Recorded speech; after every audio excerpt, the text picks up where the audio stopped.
지난 대선에서 국민들은 정권 교체 열망을 담아 윤석열 대통령을 선택했는데요. 취임 100일을 맞이한 윤석열 정부를 위해서 제언을 해주신다면요? 그 보수 중도 연합이 깨졌거든요. 그거 부활하지 않으면, 그거 복구하지 않으면 사실 통치가 힘들어져요. 근데 그걸 복구하는 길은 바로 뭐냐? 미래를 향해서 나아가야 되거든요. 그 옛날엔 이랬다, 쟤네들은 이랬다. 그런데 앞으로 우리는 이렇게 하겠다. 라고 미래를 향해서 나가야 되는데 자꾸 어떤 식으로 가느냐, 과거 회고 쪽으로 가거든요. 그 다음에 심지어는 이제 보수 쪽에서 그렇게 하라고 주문도 하고, 그렇게 되면 이제 망하는 길인 것 같고, 두 번째로는 거기에 필요한 이제 인적 쇄신. 그러니까 풀이 너무 좁다는 생각이 들거든요. 물론 이제 좁은 풀이지만 그래도 이 사람 갖다 쓰면 좋겠네라는 사람들이 좀 있는데 딱 자기가 아는 범위 내에서만 딱 쓰고 이러다 보니까 너무 좁아진 것 같아요. 자기들만의 세계에 갇혀 있어요. 이번에도 딱 본 게 수해 현장 가잖아. 수해 현장 가가지고 그게 할 말입니까? 또 하나는 그 사람만의 문제가 아니에요. 그래서 딱 나오니까 주호영 비대위원장이 뭐라고 했습니까? 원래 농단기가 있어서 이렇게 하고. 솔직히 비 좀 왔으면 좋겠어. 배추시원님, 사진 잘 나고. 배추시원님, 사진 잘 나고. 배추시원님. 비안 가는 게 아니. 이쪽이 지금 이 차원담원 정세에 안 올려놔 하지 말라고 주의를 줬는데도 김 의원이 장난기가 좀 있어요. 평소에도.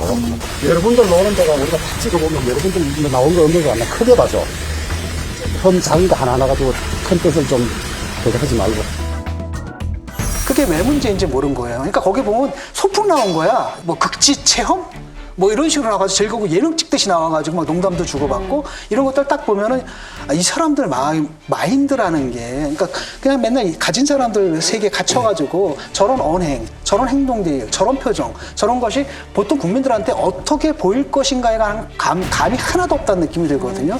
또 거기서 좀 벗어났으면 좋겠어요.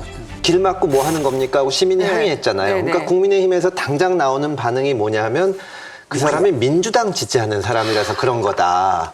근데 그런 식의 태도로는 절대로 이 국면 전환을 할 수가 없는데 대통령께서도 저는 사실은 뭐 소탈하고 소통을 하시려고 하는 거는 참 지켜나가셨으면 좋겠는데 좀 더 국민들이 보기에 들으려고 하신다.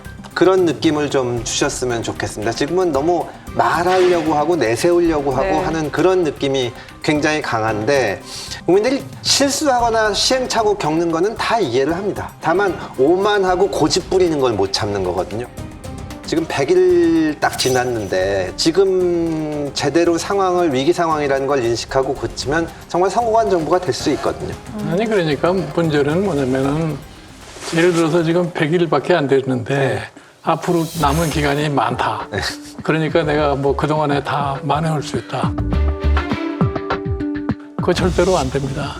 지금 상황을 갖다 빨리 극복하지 못하고 자꾸 시간을 연기할 것 같으면 문제는 점점 더 꼬여질 수밖에 없어요. 그러니까 정부나 당에 대해서 당부하고 싶은 거는 지금 상황을 있는 그대로 인식을 해라 이거야. 대한민국이 어떠한 상황에 지금 처해 있는가를. 그래가지고 거기에 맞는 답을 내놓으라 이러니. 그 답을 내놓지 않을 것 같으면 이 위기 상황을 갖다 절대 극복하기 힘들 거라고. 인재를 어디서 구해야 할까요? 인재를 그러니까 사실은 대통령께서 좀 시야가 좀 넓게 보셔야 되지. 그저 자기가 아는 사람들만 그 주변에서 골라가지고서 이 사람을 쓰기로 할 것 같으면 한계에 뭉쳐갈 수밖에 없어요. 사실은 대통령 되는 사람이 가장 힘든 것이 뭐냐면 인사 주머니가 얼마만큼 충분하게 쌓여있느냐가 제일 중요합니다. 걔네가 옛날 과거에 박근혜 대통령 선거운동을 때문에 내가 한 2년 전에 선거 끝나기 2년 전에 그랬어요. 당신이 대통령 노릇을 제대로 하려면은 내각을 2번 이상 바꿀 정도의 인재를 사전에 확보하지 않으면 안 된다 이렇게 하니까. 그렇게 했는데도 막상 선거 때 이렇게 보니까 그런 준비를 하나도 안 한 거예요.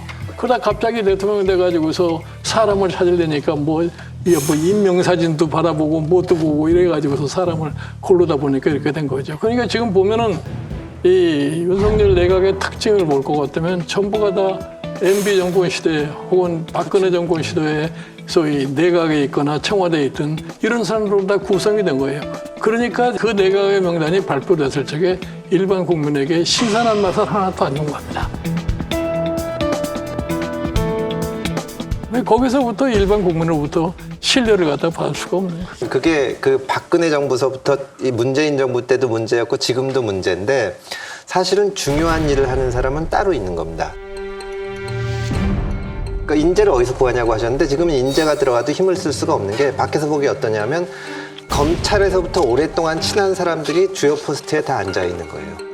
그리고 또 어떻게 보면은 비서실장이 지금 김대기 비서실장이 있지만 이분이 오시기 전에 당선인 비서실장 하는 분이 인사를 다 짜놓거든요. 이렇게 되면 뭐 아무리 뛰어난 사람이라도 힘을 쓸 수가 없는 구조가 되는 거죠. 그러니까 인재를 발탁하는 것도 중요하지만 와서 일을 할 수 있게 돼야 되는데 지금 구조적으로 그게 참 어려운 것 같습니다. 그게 이제 우리나라에 오래전부터 내려오는 병폐인데 어느 자리를 가고 싶은 사람은 무지하게 많은데 그 자리를 막상 갖다 놓으면은 일을 할 수 있는 사람은 별로 없어요. 그러니까 예를 들어서 김대기 지금 비서실장도 그렇고 총리도 그렇고 내가 윤석열 대통령 되면 내가 비서실장 될 거다, 총리 될 거라는 건 상상도 안 하고 있었단 말이에요. 그러니까 전혀 준비가 안 돼 있는 거예요. 그 어느 날 갑자기 데려다가 당신 총리에 당신 비서실장에 하고 나니까 그때서야 뭐를 준비를 해서 하려니까 지금 시간만 찾고 가고 떠오르는 게 없는 거예요. 그러니까 이런 인재 풀을 가지고는 사실은 이런 상황을 극복하기가 굉장히 어렵지 않나 이렇게 생각을 해요. 그러니까 우리나라의 정당 시스템, 대통령제 이거의 문제점이 지금 고스란히 드러나고 있는 것이 지금 현재 실정이 아닌가 이렇게 봐요.